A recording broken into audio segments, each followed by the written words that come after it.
Assalamualaikum warahmatullahi wabarakatuh. Insya Allah pada kali ini pembahasan yang akan kita ulas adalah doa adalah kunci dari penyucian jiwa. Kenapa doa adalah kunci dari pensucian jiwa? Baik, mari kita bahas bersama. Di sini Nabi Shallallahu Alaihi Wasallam bersabda, Laisa syai'un akrama 'ala Allah ta'ala minad du'a, yang artinya tidak ada sesuatu yang lebih mulia di sisi Allah dibandingkan doa. Hadis riwayat Tirmidzi dan Ibnu Majah. Nah, di sini doa adalah salah satu ibadah yang paling utama di sisi Allah. Karena di dalam doa itu terkandung sikap menampakkan kelemahan, kefakiran, perendahan diri, hati yang luluh, serta pengakuan terhadap kekuatan Allah, kekuasaan Allah, kekayaan Allah, dan kemampuan Allah. Nah, bahkan bagi musuh-musuhnya, yaitu orang musyrik dan orang-orang kafir, doa itu adalah solusi atas keputusasaan mereka, apalagi bagi para kekasih dan walinya yang mulia. Doa juga memiliki pengaruh yang sangat besar dalam membuka pintu-pintu kebaikan, sebagaimana perkataan Syekhul Islam Ibnu Taimiyah rahimahullahu ta'ala.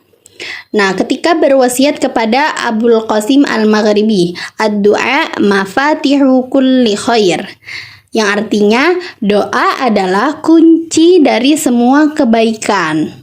Nah, semua kebaikan yang diharapkan dan diinginkan, baik berupa kebaikan di dunia ataupun kebaikan di akhirat, maka kita harus memintanya kepada Allah dan juga bersandar kepada Allah dalam meraih dan mewujudkannya. Kemudian Allah pun berjanji akan mengabulkan doa orang-orang yang berdoa dan menyandarkan diri kepadanya. Nah, Allah berfirman, "Wa qala rabbukum ud'uni astajib lakum." Yang artinya, dan Rob kalian berfirman, berdoalah kepadaku, niscaya akan aku kabulkan.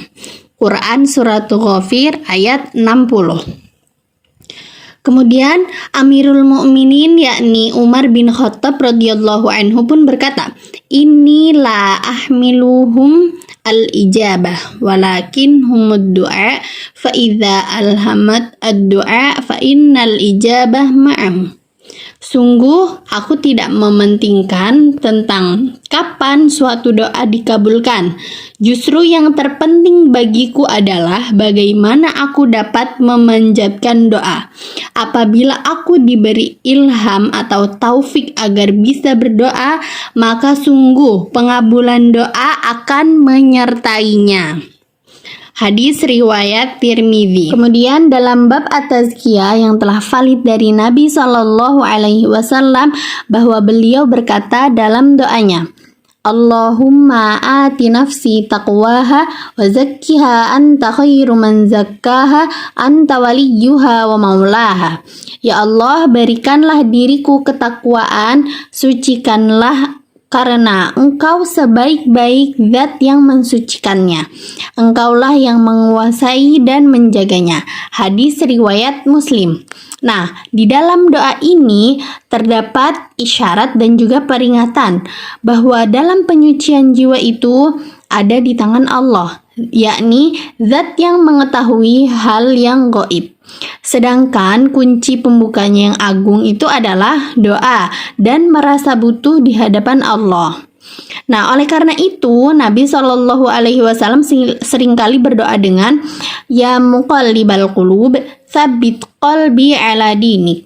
Wahai zat yang membolak-balikkan hati, tetapkanlah hatiku di atas agamamu. Hadis riwayat Tirmidzi. Nah, ketika seorang hamba ini memfokuskan hati mereka, jujur dengan kebutuhan dan kekurangan mereka, kuat rasa harapnya, tidak tergesa-gesa ingin dikabulkan, dan mencari waktu-waktu berdoa yang utama, niscaya mustahil doanya untuk ditolak. Adapun faktor terbesar yang dapat membantu kita untuk berdoa adalah salah satunya menyadari bahwa kesucian jiwa kita terletak di tangan Allah Azza wa Jalla. Allah lah zat yang membersihkan jiwa siapa saja yang Dia kehendaki. Semua urusan adalah milik Allah dan berada pada kehendaknya.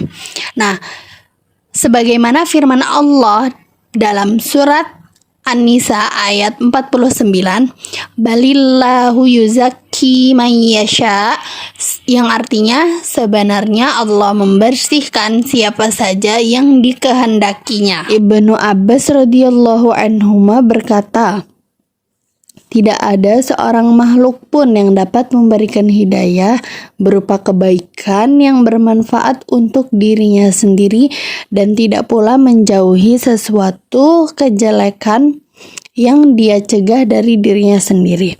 Artinya, itu semua adalah semata-mata karunia dari Allah. Kesimpulannya adalah hidayah, iman, dan kebaikan semuanya ada di tangan Allah Ta'ala semata. Rasulullah Shallallahu Alaihi Wasallam menanamkan hal ini di jiwa para sahabatnya dan menekankannya berulang-ulang. Di antara pembuka khutbah beliau Shallallahu Alaihi Wasallam adalah may yahdillahu fala mudhillalah wa may yudlil fala hadiyalah, yang artinya barang siapa yang diberi hidayah oleh Allah maka tidak ada yang dapat menyesatkannya, dan barang siapa yang disesatkan oleh Allah maka tidak ada yang dapat memberikan hidayah kepadanya. Hadis riwayat Muslim. Maka hal ini adalah pintu terbesar yang mesti dilalui dalam pensucian jiwa. Barang siapa yang mengetahui bahwa kebaikan, kesucian, dan keistiqomahan jiwanya berada di tangan Allah, dia akan bersandar kepadanya.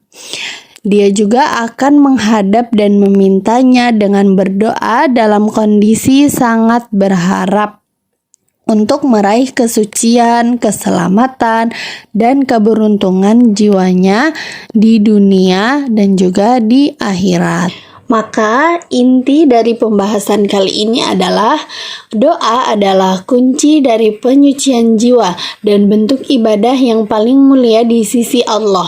Dalam doa, seorang hamba menunjukkan kelemahan, ketergantungan, dan harapan kepada Allah, serta memohon kebaikan dunia dan akhirat. Doa juga membuka pintu kebaikan dan menguatkan hati dalam menjalankan agama. Allah menjanjikan pengabulan doa bagi hamba yang bersandar kepadanya. Penyucian jiwa hanya berada dalam kuasa Allah, dan doa menjadi jalan untuk meraih hidayah, kesucian, dan keberuntungan jiwa. Insya Allah pada pembahasan kali ini kita cukupkan sampai di sini. Kurang lebihnya mohon maaf, dan insya Allah kita bertemu lagi di lain waktu. Wassalamualaikum warahmatullahi wabarakatuh.